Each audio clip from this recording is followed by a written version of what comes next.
Sciatica వెన్నునొప్పి సమస్యలకు మన కరీంనగర్లో అత్యాధునిక వైద్య పరిష్కారం. Non surgical robotic spinal decompression మరియు క్లాస్ 4 లేజర్ ద్వారా treatment. Active life physiotherapy centre లో వెంటనే సంప్రదించండి.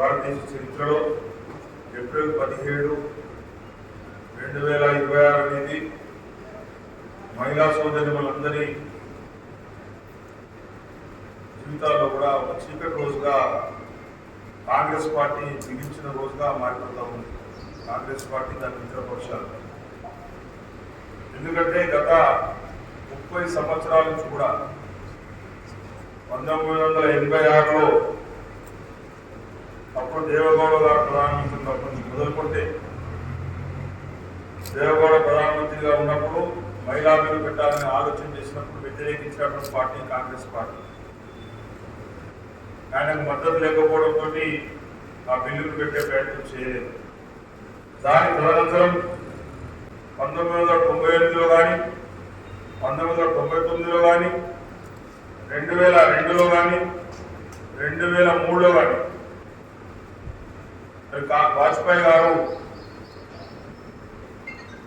బిల్లు పెడదామంటే 2/3 సపోర్ట్ లేకపోతే అప్పుడు కూడా 4 సార్లు అడ్డుకున్నటువంటి పార్టీ మరి కాంగ్రెస్ పార్టీ దాని మిత్రపక్షాలు.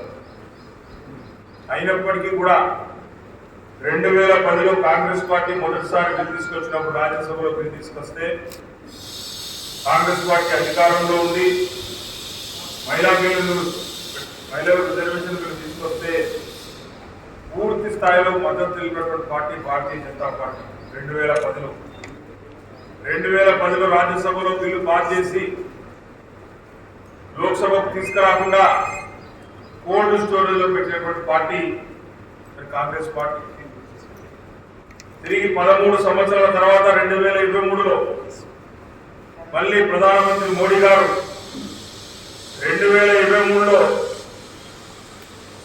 మరి తీసుకొచ్చి లోక్సభలో పాస్ చేసినటువంటి ఘన చరిత్ర కూడా మరి మోడీ గారికి దక్కింది. మరి 2010 నుంచి 2014 వరకు ఈ బిల్లు పెట్టకపోవడానికి కారణం అప్పుడు వాళ్ళకు ఉన్నటువంటి కాంగ్రెస్ పార్టీ ఉన్నటువంటి కొత్త పార్టీలు, కాంగ్రెస్ పార్టీ యొక్క అంతర్గత వ్యవహారాలు. అప్పుడు ములాయం సింగ్ యాదవ్ కావచ్చు, లాలూ యాదవ్ కావచ్చు, రకరకాల వ్యక్తులు మహిళలకు ఎందుకు రిజర్వేషన్ ఇవ్వాలి అని అడ్డుకోవడంతో, మహిళలకు రిజర్వేషన్ వద్దు అని అడ్డుకోవడంతో కాంగ్రెస్ పార్టీ మరి కోల్డ్ స్టోరేజ్ లో పెట్టిన మాట వాస్తవం. 2023లో ప్రధానమంత్రి మోడీ గారు లోక్సభలో పాస్ చేసిన తర్వాత మళ్ళీ ఇప్పుడు 2026లో మరి బిల్లు తీసుకొచ్చి 2029 ఎన్నికల్లో మహిళలకు రిజర్వేషన్ ఫలాలు అందాలే. ఈ బిల్లు పాస్ చేసి 2 సంవత్సరాలు అయింది. 2026లో మనం ఆర్టికల్ 334A కనుక సవరించుకుందామని ఆలోచన చేస్తే దాన్ని అడ్డుకున్నాం. ఈరోజు అది సాధించింది ఏమున్నది? ఆ ఆర్టికల్ అదే విధంగా ఉండడంతో కొత్త సెన్సెస్ జనాభా వచ్చేంత వరకు, కొత్త జనాభా లెక్కలు వచ్చేంత వరకు మళ్ళీ మహిళా రిజర్వేషన్ బిల్ కానీ, డిలిమిటేషన్ బిల్ కానీ ఎక్కడ కూడా ముందుకు సాగే అవకాశం లేదు.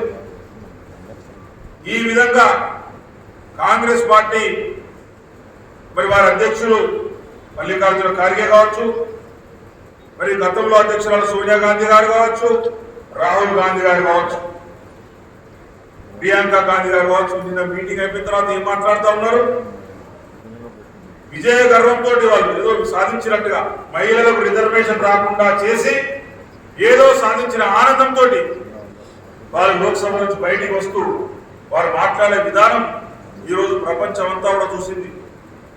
చాలా దుర్మార్గం ఇది. మోడీ గారు క్లియర్ గా చెప్పినారు, జనాభా లెక్క ప్రకారం 2011 జనాభా లెక్కల ప్రకారం ప్రోరేటా ప్రకారంగా ఏ ప్రాంతానికి కూడా అన్యాయం జరగకుండా, భారతదేశంలో ఏ రాష్ట్రానికి కూడా అన్యాయం జరగకుండా మహిళా సోదరిమణులకు మరి 33% రిజర్వేషన్ ఇవ్వాలి, అది 2029 నుంచి ఇవ్వాలి అని చెప్పి ఆలోచన చేస్తే మరి వాళ్ళు ఈ విధంగా మరి దాన్ని అడ్డుకోవడం అనేది మరి నిజంగా కూడా ఘోరమైన అన్యాయంగా తప్పకుండా కూడా కాంగ్రెస్ పార్టీ దాని మిత్రపక్షాలు భవిష్యత్తులో మీరు ఏ అమెండ్మెంట్స్ అంటే ఆ అమెండ్మెంట్ తీసుకొస్తాం, గంట టైం ఇవ్వండి అని నిన్న హోమ్ మినిస్టర్ అమిత్ షా గారు చెప్పినప్పటికీ కూడా ఈ బిల్లును మాత్రం అడ్డుకోకండి. మీకు ఏ అవసరం, మీకు ఏ విధంగా అమెండ్మెంట్స్ తీసుకురావాలని తీసుకొచ్చడానికి 1 గంట టైం ఇవ్వండి అని కూడా చెప్పిన తర్వాత కూడా మొండి పట్టుదలకు పోయి గుడ్డిగా వ్యతిరేకించి ఈరోజు మహిళా సమాజానికి తీరని ద్రోహం చేసిన పార్టీగా కాంగ్రెస్ పార్టీ మిగిలిపోతా ఉంది. తప్పకుండా కూడా రాబోయే రోజుల్లో ఈ రోజు 2/3 మెజార్టీ లేదని మీరు ఏదైతే అహంభావంతో మరి మోడీ గారు చేసే ప్రయత్నాలు అడ్డుకున్నారో తప్పకుండా కూడా ప్రజలందరి సహకారంతో రాబోయే రోజుల్లో 2/3 మెజార్టీ సంపాదించి గర్వంగా ఈ మహిళా మహిళలకు చట్టసభల్లో 33% రిజర్వేషన్ కల్పించేది కూడా మోడీ గారి నాయకత్వంలో ఎన్డీఏ ప్రభుత్వం అని చెప్పి సందర్భంగా స్పష్టం చేస్తూ మీ తాత్కాలిక ప్రయత్నాలు, మీ పైశాచిక ఆనందాన్ని ప్రజలందరూ కూడా గమనించినారు. పార్లమెంట్ ముగిసిన తర్వాత మీ వికట అట్టహాసాలను కూడా ప్రజలు చూసినారు. ఏ విధంగా మీరు ప్రెస్తో మాట్లాడినారు, ఏ విధంగా మీరు సంభాషించినారనే విషయాన్ని సభ్య సమాజం అంతా కూడా చూసింది. కాబట్టి తప్పకుండా కూడా రాబోయే రోజుల్లో కాంగ్రెస్ పార్టీకి ఈ మహిళా సోదరి వల్లే గోరీ కట్టడం ఖాయం చెప్పి తర్వాత చేస్తాం.